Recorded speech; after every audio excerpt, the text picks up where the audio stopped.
چونکہ لمم کا معنی ہے کسی چیز کے قریب ہونا، کسی چیز میں اتر جانا۔ اب ایک بندہ بڑے گناہوں سے بچتا ہے، بہت لمبی زندگی گزار دی، کبیرہ گناہ نہیں کرتا، اچانک وہ کبیرہ گناہ میں مبتلا ہو جاتا ہے، یہ لمم ہے۔ کسی بھی مجبوری کی وجہ سے کسی بڑے گناہ میں مبتلا ہو، بچتا آیا ہے لیکن اچانک ایک بڑے گناہ میں مبتلا ہو گیا۔ اب اس گناہ کی آلودگی اس کے بدن کے ساتھ ہمیشہ نہیں رہتی، جیسے یہ گناہ ہو گیا فوراً اپنے اللہ سے اس کی توبہ مانگتا ہے۔ وَلَمْ يُصِرُّوا عَلَى مَا فَعَلُوا، جو ہو گیا ہے اور اس پر اصرار نہیں کرتا، اپنے اللہ سے فوراً توبہ مانگتا ہے، تو اللہ تعالیٰ ایسے شخص کی توبہ کو بہت جلدی قبول کر۔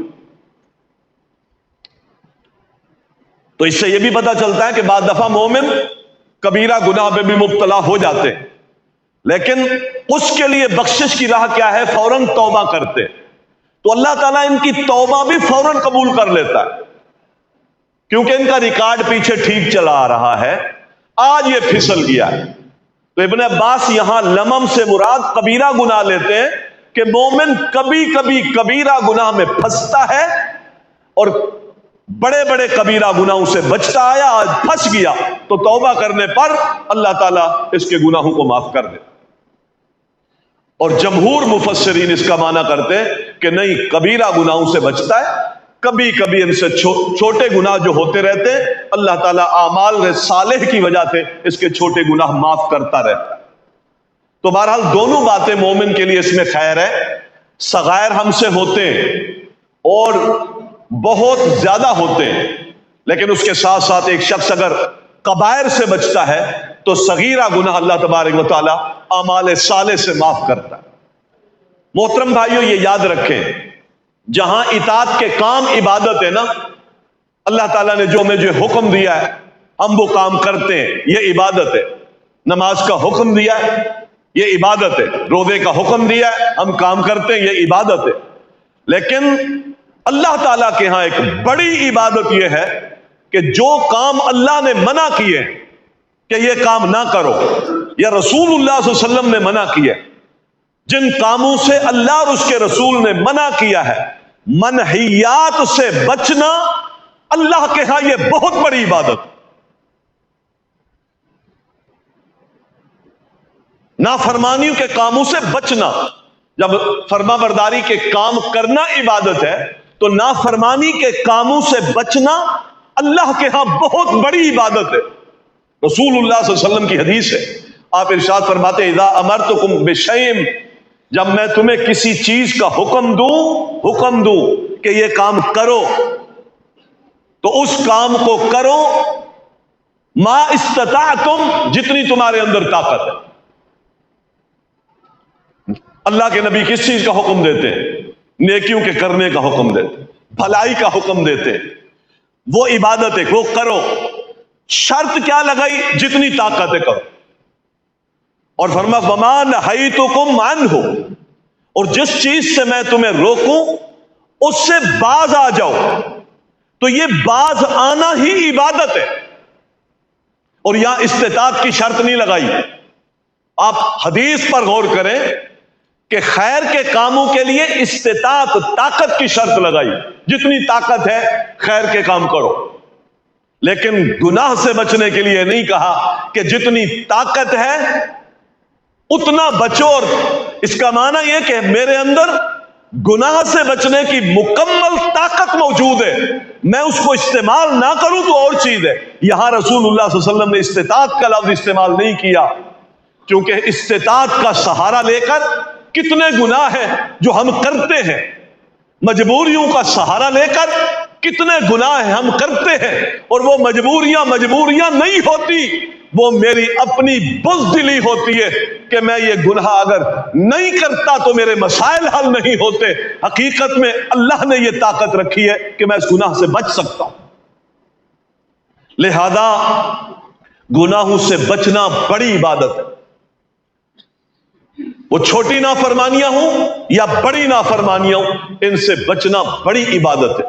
ہمیں بڑی عبادت پہلے کرنی چاہیے، دیکھیں توحید کا اقرار آپ نے پہلے نہیں کیا، آپ نے پہلے توحید کے منافی چیزوں کا انکار کیا ہے۔ لا الہ الا اللہ پہلے کہا ہے، لا الہ پہلے کہا ہے، اور الا اللہ بعد میں کہا۔ توحید کے منکر جتنی چیزیں ہیں، لا اکراہ فی الدین قد تبین الرشد من الغی فمن یکفر بالطاغوت، طاغوت کا انکار پہلے ہے۔ اللہ کے مقابلے میں جو طاقتیں کھڑی ہیں ان طاقتوں کی نفی پہلے ہے، اور اللہ تعالیٰ کی طاقت کا اقرار بعد میں ہے۔ اگر کوئی شخص اللہ کی طاقت کا اقرار تو کرتا ہے لیکن طاغوت کی نفی پہلے نہیں کرتا، اس کی توحید ناقص توحید۔ معصیات سے بچنا پہلا امر ہے اور اس کے بعد نیکی کر، چونکہ معصیات زندگی کو دھندلا کر دیتی ہے۔ معصیات سے دل دماغ پر ایسے پردے چھا جاتے ہیں کہ اس سے پھر سعادت کے اعمال کے دروازے بند ہو جاتے ہیں، اور وہ بند دروازے پھر سچی توبہ کے علاوہ کھلتے نہیں ہیں۔ تو ایک چیز میں نفع زیادہ ہے اور ایک چیز میں ضرر زیادہ ہے۔ ایک چیز سے نفع حاصل ہو رہا ہے اور ایک چیز سے آپ کو نقصان ہو رہا ہے، تو آپ پہلے کیا کریں گے؟ دفع مضرات، جو چیز نقصان والی ہے پہلے آپ اس کو دور کریں۔ یہ اصول ہے، خیر کو پانے اور نفع کو حاصل کرنے سے پہلے جو چیز آپ کو ضرر دے رہی ہے اس ضرر کو دور کریں گے۔ اس لیے کہ گناہ سے بچنا توبہ کرنے سے بھی افضل ہے۔ ایک شخص گناہ سے نہیں بچتا اور پھر توبہ کرتا ہے، کیا خبر اس کی توبہ کی شرائط بھی پوری ہوتی ہے کہ نہیں ہوتی، تقاضے بھی اللہ کے ہاں پورے ہوتے ہیں کہ نہیں ہوتے۔ تو اس سے بہتر ہے، اس سے پہلا جو اسٹیپ ہے گناہ، اس گناہ سے بچ جائے۔ اس گناہ سے بچنا اس توبہ سے افضل ہوا۔ یہ پہلا اسٹیپ۔ اس لیے محترم بھائیوں، اللہ تبارک و تعالیٰ نے جنت کا جتنا بیان کیا ہے وہ اعمال صالح کے نتائج ہے، رغبت دی ہے۔ اعمال صالح سے تمہیں اللہ تعالیٰ اخروی راحت دے گا، جنت دے گا۔ اس راہ اعتدال پہ چلتا رہے، اللہ کے حکم کو مانتا رہے۔ اس میں جو سختیاں ہیں، تنگیاں ہیں، ترشیاں ہیں، اس میں جو نقصانات ہیں ظاہری امور، دنیاوی امور کے، برداشت کرتا رہے، کچھ نہیں ہوتا۔ یہ جنت ہے سامنے، اللہ کی رحمت کی جگہ ہے، اللہ کے رضا کی جگہ ہے۔ قائم رہے، اس پر ڈٹا رہے، اور اس کے مقابلے میں ساتھ ساتھ یہ عبادت کروا کے ہمارے اندر جو زوم پیدا ہونے لگتا ہے کہ ہم مستحق للجنہ ہو گئے، فرمایا نہیں، یہ بھی یقینی چیز نہ رکھ، اللہ پر امید رکھ، لیکن یہ مت سمجھ کہ مستحق ہو گیا۔ سامنے اللہ تعالیٰ نے مد مقابل میں جہنم کو بیان، جہنم کو بیان کہ یہ بھی ہے، خیال کر لے، اس کو بھی تصور میں رکھ۔ راہ اعتدال سے ہٹ کر اتنا بے خوف نہ ہو، اتنا نڈر نہ ہو۔ یہ کبیرہ گناہ ہے۔ گناہ کرنے کے بعد گناہ سے بے خوف ہو جانا، نڈر ہو جانا، دلیر ہو جانا، دینا دلستی سے ہاتھ کرنا، گناہ کرتے ہوئے پردے کی آہٹ سے تو خوف زدہ ہونا، لیکن اللہ کی ذات سے خوف زدہ نہ ہونا۔ تو جہنم کو اللہ تعالیٰ نے بیان کیا، لہذا جہنم کو بیان کرنے کے ساتھ گناہوں سے بچنے کی تلقین کی، اور گناہ گار کو ساتھ ساتھ امید بھی دلائی ہے۔ کس چیز کی؟ جنت کی، چونکہ نا امیدی کفر ہے۔ اگر گناہ ہے تو نا امید نہ ہو، ادھر جنت ہے، جنت والے کاموں کی طرف آ جا، اللہ کی طرف پلٹ آ۔ ان ربک واسع المغفرہ، تیرا رب بڑی وسیع مغفرت والا ہے، وہ جنت ہے۔ مایوسی کفر ہے، مایوس وہ لوگ ہیں جو کافر ہیں۔ اس لیے نبی علیہ الصلوۃ والسلام نے فرمایا کہ اللہ کے پاس ایسی نعمتیں ہیں، ایسی جنت ہے اور اتنی بڑی رحمت ہے کہ اگر کافر کو اس کا اندازہ ہو جائے کہ اللہ کے پاس اتنی بڑی وسیع مغفرت ہے تو کافر بھی اللہ کی رحمت سے مایوس نہ ہو، اتنی وسعت ہے۔ اور اللہ تعالیٰ کے پاس عذاب اور اس کی پکڑ کا یہ عالم ہے کہ اگر کسی صحیح مومن ایمان والے کو پتہ چل جائے کہ اتنی سخت گرفت ہے، اتنی سخت پکڑ ہے، تو وہ کبھی جنت کی تمنا اور حرص ہی نہ کرے، اس قدر خوفناک۔ تو ہمیں یہ دو رستے دکھائے ہیں، کبائر سے بچنا، کبائر سے بچنا۔ بعض اہل علم کہتے ہیں صغائر سے بھی جب انسان اجتناب نہیں کرتا، یاد رکھے ہم سمجھتے رہتے نا چھوٹا گناہ ہے، جب صغائر سے چھوٹے گناہوں سے بھی اجتناب نہیں کرتا اور ان کو بھی دلیری کے ساتھ جان بوجھ کے کرتا ہے اور نڈر ہو کے کرتا ہے، اور تیسری چیز یہ ہے تسلسل سے کے ساتھ کرتا ہے، تو پھر یہ گناہ اپنی نسبت سے بھی صغیرہ سے کبیرہ بن جاتا ہے۔ ہمیشہ کر رہا ہے، پرواہ نہیں کر رہا، کبھی سوچا نہیں۔ کچھ لوگ کہہ دیتے ہیں تو یہ بیچارہ گرم نرم الفاظ کے ساتھ اس کو رد کر دیتا ہے، ٹس سے مس نہیں ہوتا، چھوٹا گناہ ہے لیکن کرتا کیسے؟ مسلسل۔ تو اس رب کی نسبت سے یہ پھر کبیرہ ہے، تسلسل کی وجہ سے یہ کبیرہ ہے۔ لہذا ہم اپنے ارد گرد ان گناہوں کا بھی جائزہ لیں جو ہمارے ماحول میں، ہمارے گھر میں، ہماری دکان پر، ہمارے کاروبار میں، ہماری لین دین میں، ڈیلنگ کرنے میں ہم مسلسل جس کا استعمال کرتے ہیں، اور پھر ظاہری طور پر اس پر وعید نہیں ہے، اس پر کوئی لعنت کے الفاظ نہیں ہے، جہنم کی وعید نہیں ہے، اللہ کی پکڑ کی وعید نہیں ہے، شدت نہیں ہے، لیکن ہم وہ گناہ تسلسل سے کرتے ہیں، تو اپنی اس نسبت سے کہ یہ مسلسل ہو رہے اور نڈر ہو کر ہو رہے، تو اس ذات کی نسبت یہ کبیرہ ہو جاتے ہیں۔ اس کا بھی وبال بندے پر ضرور آتا ہے۔ جس طرح کبیرہ میں اکبر میں نے آپ کو بتایا تھے بڑے گناہ ہیں، اس کی جب حالت بدل جاتی ہے تو وہ اکبر ہو جاتے ہیں، وہ اور شدید ہے۔ اس کی مثالیں میں نے آپ کو دی۔ اسی طرح صغیرہ میں بھی جب تسلسل چلتا ہے گناہوں کا تو وہ صغیرہ بھی ترقی کر کے اکبر بن جاتا ہے۔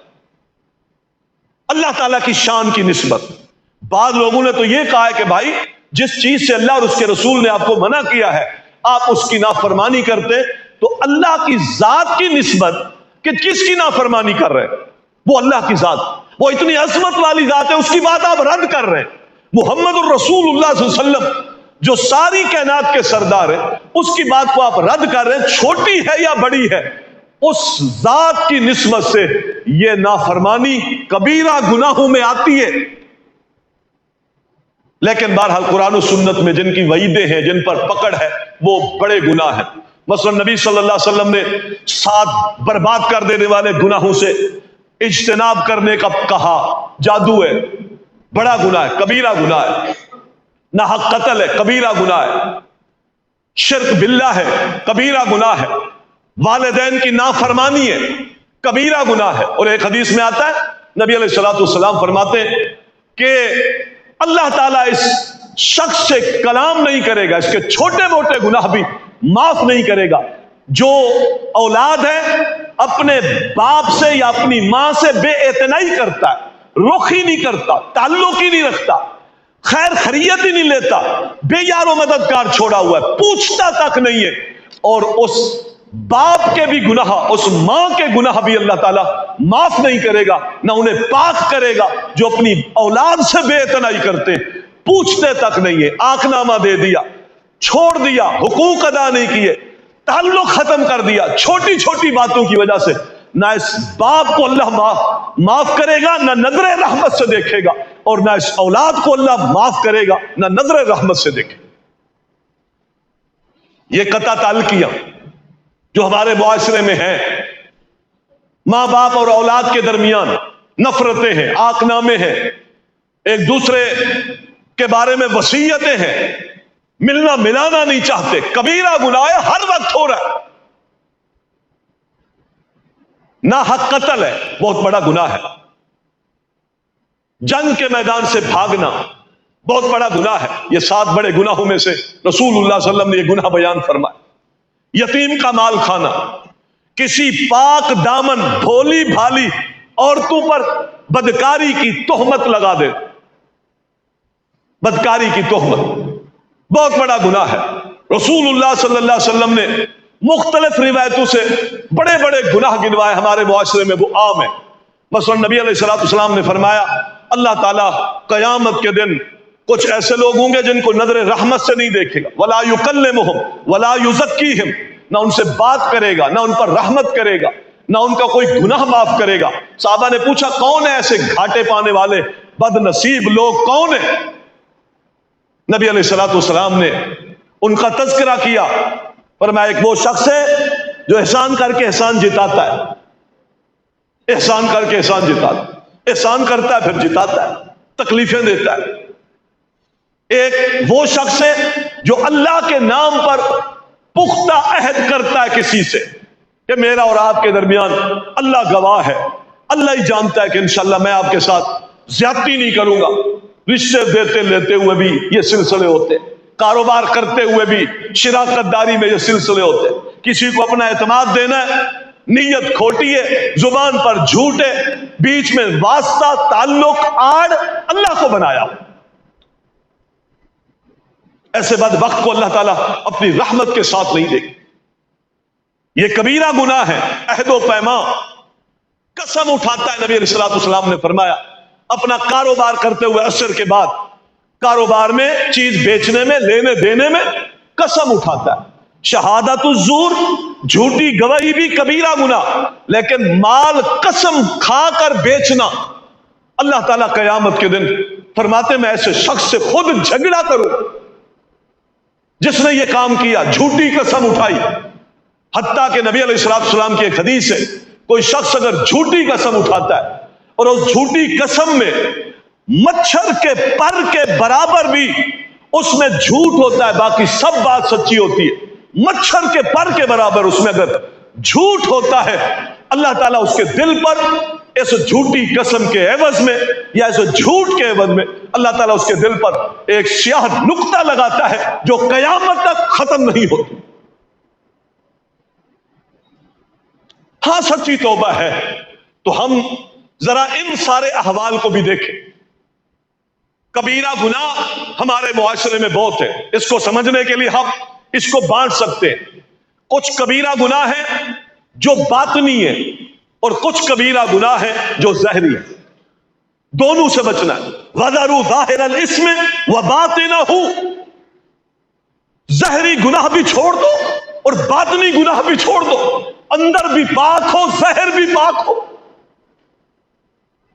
ظاہر کے مقابلے میں باطن زیادہ پاک ہو، اللہ فیصلے باطن پر کرے گا۔ جو فیصلے ہو گئے ہیں ان کی فائلیں بھی دوبارہ کھلیں گی، جو ہم نے دنیا میں کروا لیے نا ان کی فائلیں بھی دوبارہ کھلیں گی۔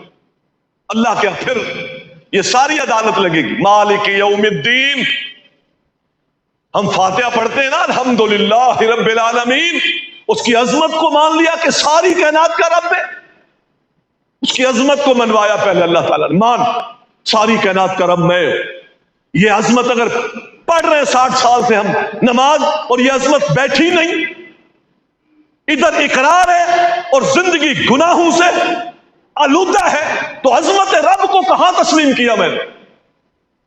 جب ہم اپنے رب سے یہ بات کر رہے ہوتے الحمدللہ رب العالمین، ساری کائنات کا رب تو ہے، اور اس لیے کہ یہ سارے نظام جس میں کوئی فطور نہیں، کوئی نقص نہیں، جس میں کسی طرح کا کوئی فساد نہیں، اور اس کو نظام کو کنٹرول کرنے والا تو ہے، تو تعریفیں تیری ہے، لہذا تو عظمت والا ہے اس لیے تیری تعریفیں۔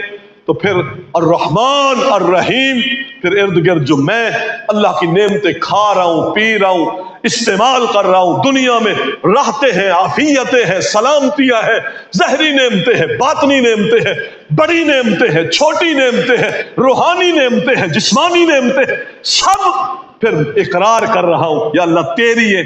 پھر یہ ساری نعمتیں لینے کے ساتھ ایک بڑا تصور پیش کیا، مالک یوم الدین، یہ سارا کچھ جو تو کہہ رہا ہے، جو اقرار کر رہا ہے، ایک دن ہم قائم کرنے والے ہیں، اس دن میں تیرے ظاہر اور باطن کا پورا پورا حساب تجھے دکھائیں گے کہ تو کہتا کیا تھا، کرتا کیا تھا۔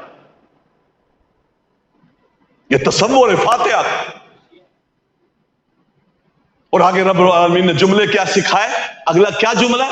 ایاک نعبد، یا اللہ میں اسی تیاری کے لیے تو تیری عبادت کر رہا ہوں، میں مان رہا ہوں کہ قیامت کا مالک تو ہے، تو بگڑیاں بنائے گا، تو حالات سنوارے گا، تو چٹھی دے گا جنت جانے کی، تو اپنی رضا کی چٹھیاں پرچیاں دے گا، سیدھے ہاتھ میں نامہ اعمال تو تھمائے گا، یا اللہ جنت میں داخلہ تیرے اذن سے ہوگا، یا اللہ وہاں سلامتی تیرے حکم سے ہوگی، یا اللہ یہ سارا ماحول میں اپنے ذہن میں بٹھاتا ہوں، یہ قائم ہونے والا دن ہے، یہ سختی کا دن ہے، یہ تغابن کا دن ہے، یہ چٹیوں کے بھرنے کا دن ہے، میں سب مانتا ہوں، ان سارے امور کی تیاری ایاک نعبد، میں عبادت کر کے یہ ساری تیاری کر رہا ہوں۔ یہ تصور ہے بھائیوں، یہ میری سورت فاتحہ کا تصور ہے جس کو ہر رکعت میں پڑھتا ہوں، یہ تصور ہر رکعت میں اجاگر ہوتا ہے، اور زندگی اٹی ہوئی ہے کبائر میں، گناہوں میں۔ محترم بھائیوں، ہم اپنی زندگیوں پر غور کریں، یہ اصل نصیحت ہے، قرآن کی نصیحت، یہ تیاری مقصد حیات ہے، یہ زاد راہ، یہ ذریعہ نجات ہے، اس کو لے جانا ایک مومن کا مقصد حیات ہے کہ میرے پاس یہ چیزیں ہونی چاہیے۔ تو کچھ گناہ ظاہری ہیں، کچھ باطنی ہیں، باطنی گناہ، ظاہری گناہ دونوں اللہ تعالیٰ کہتا ہے چھوڑ، وَذَرُوا ظَاهِرَ الْإِثْمِ وَبَاطِنَهُ، دونوں چھوڑ، جس کا لوگوں کو پتہ نہیں وہ بھی چھوڑ۔ یہ کتنی عجیب بات ہے کہ جس رب کے اسماء اور صفات میں میرا یہ عقیدہ ہے انہ هو السمیع البصیر، وہ دیکھ رہا ہے، وہ سن رہا ہے، اور جس کے بارے میں میرا یہ عقیدہ ہے وَإِنَّ عَلَيْكُمْ لَحَافِظِينَ، کہ میرے اوپر دو معزز نگران موجود ہیں، کرامن کاتبین یعلمون ما تفعلون، جو تم کرتے ہو وہ سب جانتے ہیں، وہ سب کو لکھتے ہیں، وہ نگران ہے، نگاہ رکھے ہوئے ہیں۔ ما یلفظ من قول، تیری زبان حرکت کرتی ہے، لپک کے اس کو لے لیتے ہیں اور تیرے رجسٹر میں وہ نقل کر دیتے ہیں۔ اس کے بارے یہ عقیدہ ہے، اور یہ عقیدہ ہو اس ذات کے سمیع اور بصیر کا بھی، پھر گناہوں پر دلیر ہوں، یہ اس سے بھی بڑا گناہ ہے۔ وَإِنَّ عَلَيْكُمْ لَحَافِظِينَ کا عقیدہ ہو کہ لکھ لیتے ہیں، نوٹ کرتے ہیں، پھر بھی گناہ کروں، یہ دلیری اس سے بڑا گناہ۔ اللہ تعالیٰ نے فرائض کا حکم دیا، پورا کرو، قرآن میں فرائض ہے، پورا کرو۔ لوگوں نے الجھایا، آج امت الجھی ہوئی ہے، بال کی کھال اتارنے میں لگے ہوئے ہیں، نور بشر میں لگے ہوئے، ساتے تیجے میں۔ فرائض کیا ہے؟ الجھے ہوئے ہم مہینوں میں، خاص دنوں کی عبادتوں میں، بیکار قسم کی بحثوں میں، وہ فروعی مسائل جن کو کتاب و سنت نے بیان کرنا تک گوارا نہیں کیا، ہم اس میں الجھے ہوئے، اور جس پر بیسیوں درجنوں ایک ایک مسئلے پر قرآن کی آیتیں ہیں، وہ رنگ ہماری زندگیوں میں نہیں۔ وہ فرائض ہے، وہ حدود ہے، فرائض میں کوتاہی نہیں، جتنے فرائض ہیں اس میں کوتاہی برداشت نہیں ہے۔ فرائض کا تارک گناہگار ہے، سب سن چکے ہیں۔ نماز چھوڑنے والا کون ہے؟ فخلف من بعدهم خلف اضاعوا الصلاة واتبعوا الشهوات فسوف يلقون غیا۔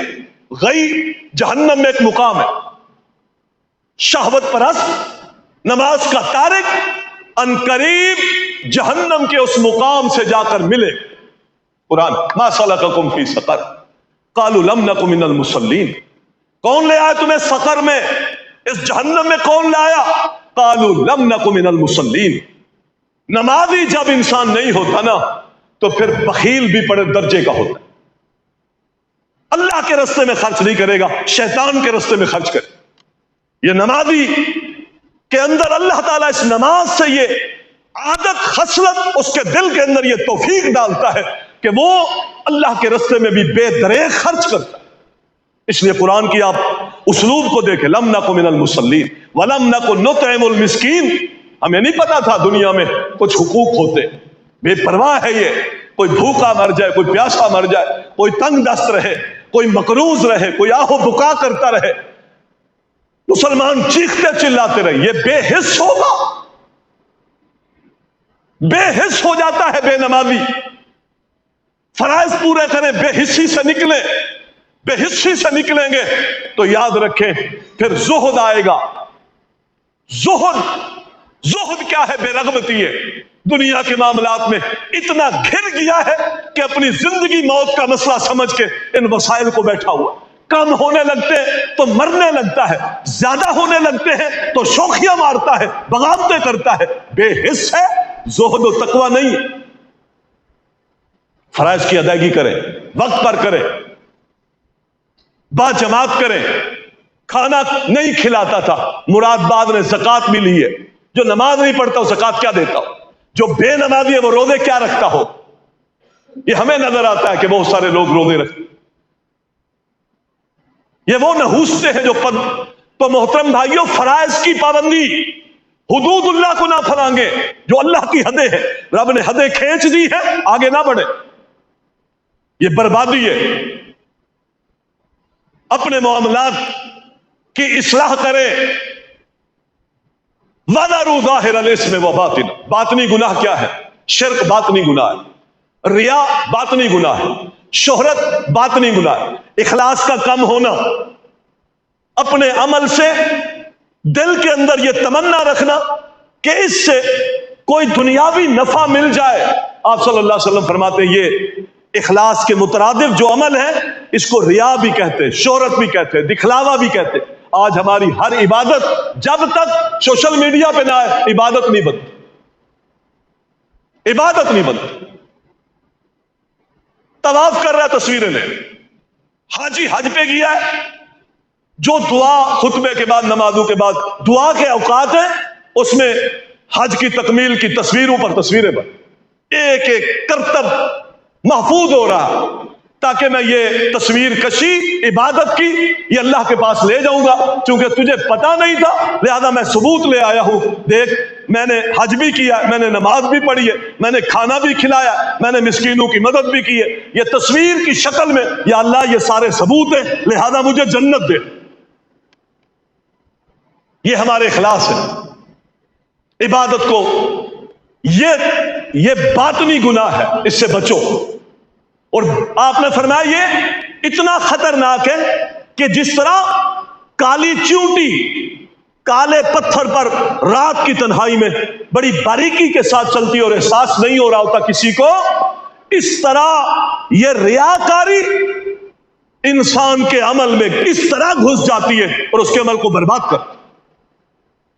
لا تبطلوا صدقاتکم بالمن والاذی، ایمان والو اپنے عمل کو برباد نہ کرو، اپنے صدقات اپنے عبادتیں بالمن والاذی، احسان جتلا کر، ریاکاری کر کے، کالذی ينفق مالہ رئاء الناس، اس شخص کی طرح مت ہو جاؤ جو اپنے مال کو خرچ کرتا ہے دکھلاوے کے لیے، تو یہ ریاکاری باطنی گناہ ہے۔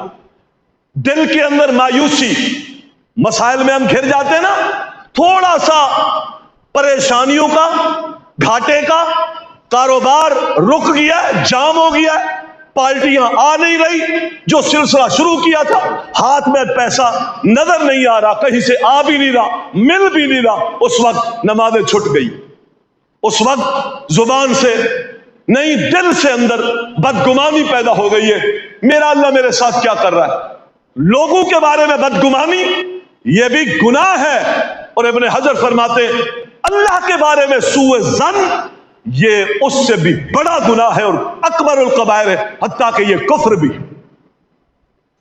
یہ بھی باطنی گناہ ہے۔ باطنی گناہوں سے بچو۔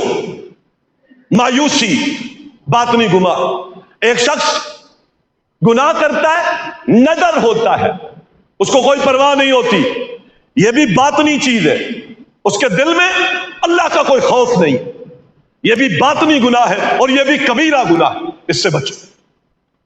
کچھ زہری گناہ ہے، اور زہری گناہوں سے بھی آپ اس کو مزید احسن طریقے سے یوں سمجھ سکتے ہیں کہ کچھ ہاتھوں کے گناہ ہیں، کچھ زبان کے گناہ ہیں، کچھ پاؤں کے گناہ ہیں، اور کچھ آنکھوں کے گناہ ہیں۔ مثلا ہاتھوں کا گناہ کیا ہے؟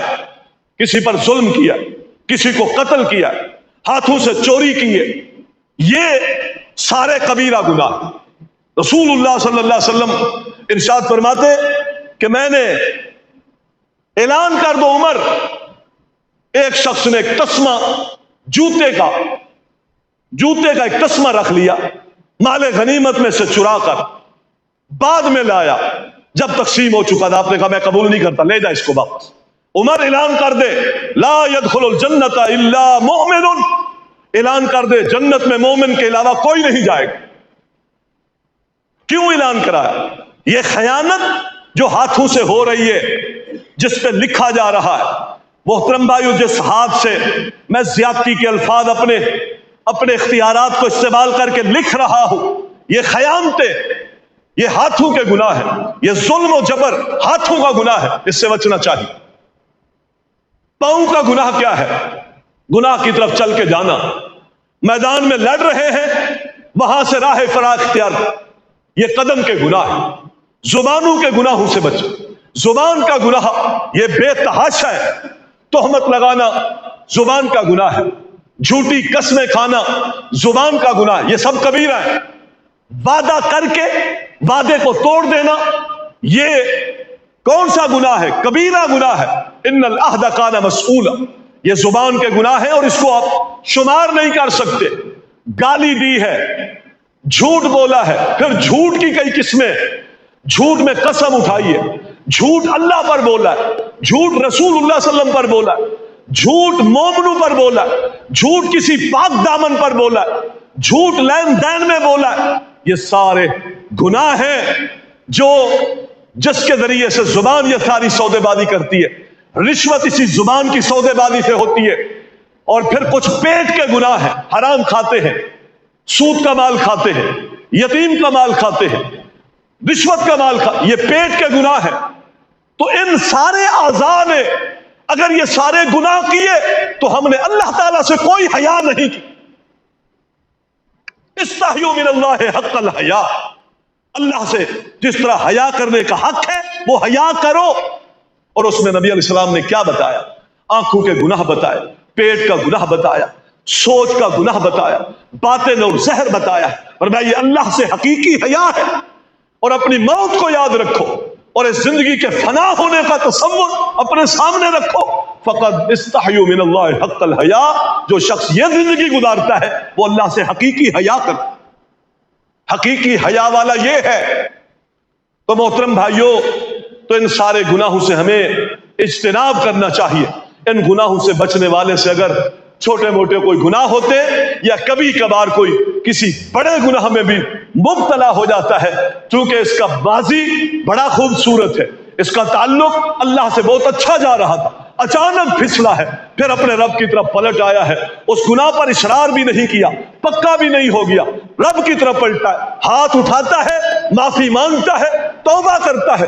انما التوبۃ علی الذین یعملون السیئات، توبہ اللہ فوراً ان لوگوں کو دے دیتا ہے جن سے برے کام ہو گئے، پھر ثم یتوبون من قریب، فوراً توبہ کرتے ہیں۔ اللہ تعالیٰ کہتے ہیں ان ربک واسع المغفرہ، تیرا رب بڑی بخشش والا ہے، تو آتا ہے میں معاف کر دے۔ تو یہ اجتناب ہم سب کو، اس کے کتنے نقصانات ہیں دنیا میں، پھر آخرت میں کیا کیا نقصانات ہیں۔ محترم بھائیو، ایک لمبا سلسلہ ہے۔